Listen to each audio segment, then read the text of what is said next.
एक युवक जिसका नाम अनीश है अपनी माँ दिव्या को कॉल करता है, लेकिन कॉल वॉइसमेल पर चली जाती है। वह एक संदेश छोड़ता है जिसमें वह बताता है कि उसे एक एजेंसी से कॉल बैक मिला है। इस मौके का पूरा फायदा उठाने के लिए वह एक मोटल में ठहरता है ताकि अपनी किताब पूरी कर सके, ताकि अगर एजेंसी को उसका पिच पसंद आए तो वह वहीं पर पांडुलिपि सौंप सके। वहां पहुंचने के बाद वह नहाता है और रेडियो चालू करता है। वह कुछ ढूंढने की कोशिश करता है लेकिन नहीं मिलता और वह अपने मोटल के कमरे से बाहर चला जाता है। थोड़ी देर बाद वह लौटता है, अपनी माँ को कॉल करता है और बताता है कि उसकी लैपटॉप नहीं मिल रही है। उसे शक है कि वह लैपटॉप शायद उसकी माँ के अपार्टमेंट में ही छूट गया है और वह माँ से तुरंत कॉल बैक करने को कहता है। इंतजार करते हुए वह टीवी देखने लगता है। पूरा दिन बीत जाता है लेकिन उसकी माँ का कोई कॉल नहीं आता। अगली सुबह आखिरकार उसकी माँ का कॉल आता है। वह बताती है कि वह पूरे दिन काम पर थी और घर आकर सो गई। उन्होंने उसका कॉल इसलिए नहीं उठाया क्योंकि उन्हें लगा कि वो कोई टेली मार्केटर होगा। उन्हें यह भी नहीं पता था कि उनके पास वॉइसमेल मशीन है, इसलिए अनीश का छोड़ा हुआ संदेश उन्होंने सुना ही नहीं। वह अपनी माँ से कंप्यूटर के बारे में पूछता है, लेकिन वह कहती है कि अगर वह लैपटॉप वहाँ छोड़ा होता तो उन्हें जरूर दिखता। वह याद दिलाता है कि वह उनकी अपार्टमेंट में रहते हुए उसी लैपटॉप पर लिख रहा था। वह एक काले फोल्डिंग मशीन को याद करती है और हैरान होती है यह जानकर कि वही उसका पूरा कंप्यूटर था। अब जब उन्हें इसकी अहमियत समझ आती है तो अनीश उनसे अपार्टमेंट को अच्छे से देखने को कहता है और जोर देता है कि यह बेहद जरूरी है। फोन पर अनीश को कुछ गिरने की आवाजें सुनाई देती हैं। उसकी माँ कहती है कि उन्हें लैपटॉप नहीं मिला, लेकिन फिर हंसते हुए बताती है कि वो मजाक कर रही थी और उन्हें असल में लैपटॉप मिल गया है। वह कहती है कि वह शुक्रवार को लैपटॉप और कुछ किताबों के साथ उसे डाक से भेज देंगी। अनीश कहता है कि डाक में बहुत समय लगेगा और वह लैपटॉप लाने का कोई दूसरा तरीका खोजेगा। फिलहाल उसे अपनी किताब की एक कॉपी की सख्त जरूरत है।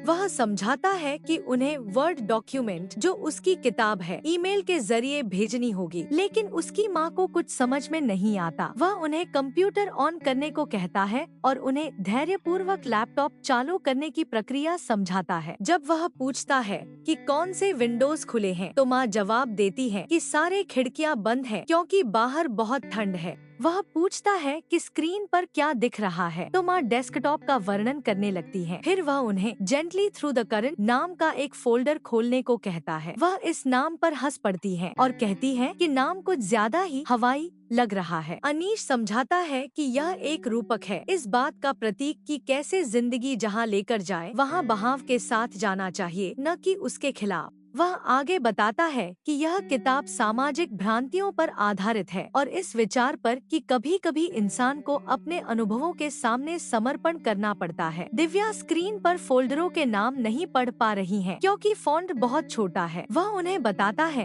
कि यह फोल्डर ऊपर दाएं कॉलम में चौथे नंबर पर है। थक चुकी दिव्या कहती है कि वह अब थक गई है और यह काम वे कल कर लेंगे।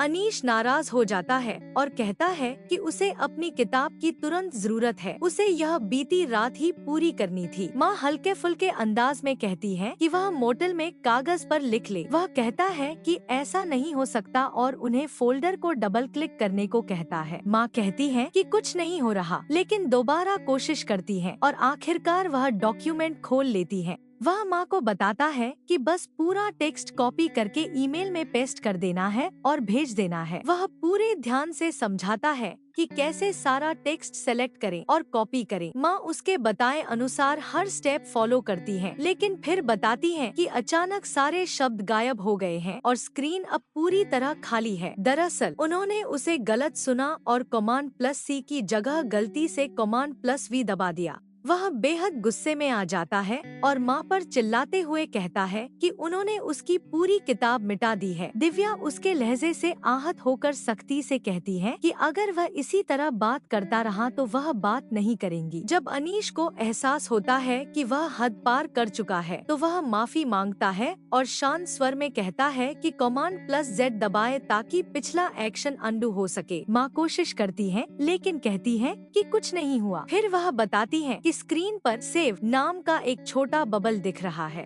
वह घबराकर कहता है कि फाइल सेव मत करो, लेकिन वह फिर भी क्लिक कर देती है और कहती है कि वह उसके लिए फाइल सेव कर रही है। गुस्से से तमतमाया अनीश चिल्लाता है कि वह चुप हो जाए, कंप्यूटर बंद करे, लैपटॉप लेकर मैक वर्ल्ड जाए और वहाँ के टेक्नीशियनों से तुरंत उसे कॉल करवाए। माँ उसके व्यवहार से आहत होकर मना कर देती है और कहती है कि वह ऐसा नहीं करेंगी क्योंकि वह उससे बेहद बुरा व्यवहार कर रहा है। यह सुनकर अनीश और भड़क जाता है और चिल्लाता है कि उसने उसकी पूरी जिंदगी का काम मिटा दिया। माँ पलटकर जवाब देती है कि भले ही उन्हें कंप्यूटर की समझ न हो, लेकिन उन्होंने एक बच्चे को पालने के लिए क्या कुछ नहीं किया। 2 नौकरियां की ताकि अनीश कुछ बन सके। वह याद दिलाती है कि उन्होंने उसकी पढ़ाई पर $50,000 खर्च किए, लेकिन फिर भी वह न डॉक्टर बना न वकील। वह बस पढ़ता और किताबें लिखता रहता है। अनीश आहत लेकिन दृढ़ स्वर में कहता है कि उसने कभी डॉक्टर या वकील बनने का सपना देखा ही नहीं, उसके अपने सपने थे। वह माँ से कहता है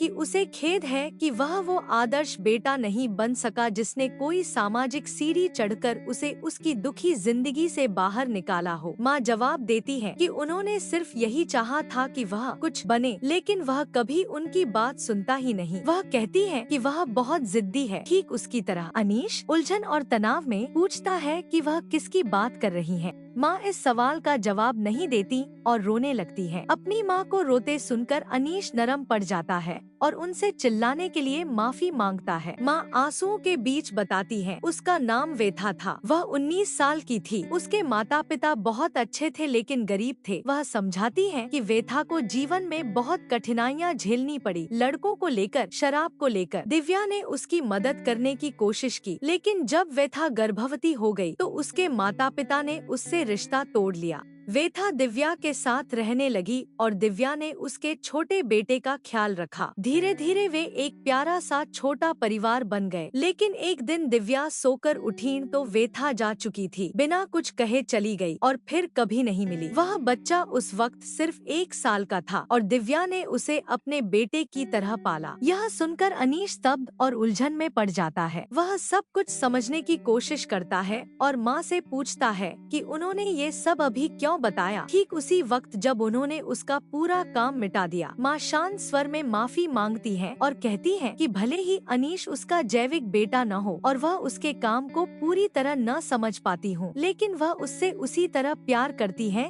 जैसे एक माँ अपने बेटे से करती है। वह वादा करती है कि वह उसका लैपटॉप मैक वर्ल्ड लेकर जाएंगी और वहाँ दिखाएंगी। माँ की बातें सुनकर अनीश का गुस्सा धीरे धीरे पिघलता है। वह आखिरकार स्वीकार करता है कि वह डरता है। उसे डर है कि शायद उसकी किताब उतनी अच्छी नहीं है। माँ उसे स्नेहपूर्वक बताती है कि डरना बिल्कुल सामान्य है और आश्वस्त करती है कि वह जैसे ही मैक वर्ल्ड पहुँचेंगी उसे कॉल करेंगी। एपिसोड खत्म होता है अनीश के एक शांत क्षण के साथ, जहाँ वह अब तक सुनी बातों के बारे में सोचता है। जैसे जैसे उसकी भावनाएं साफ होती हैं, एक नई सोच जन्म लेती है, एक नई किताब का विचार जो उसकी माँ की जिंदगी की कहानी से प्रेरित है। चैनल को लाइक और सब्सक्राइब करना ना भूले।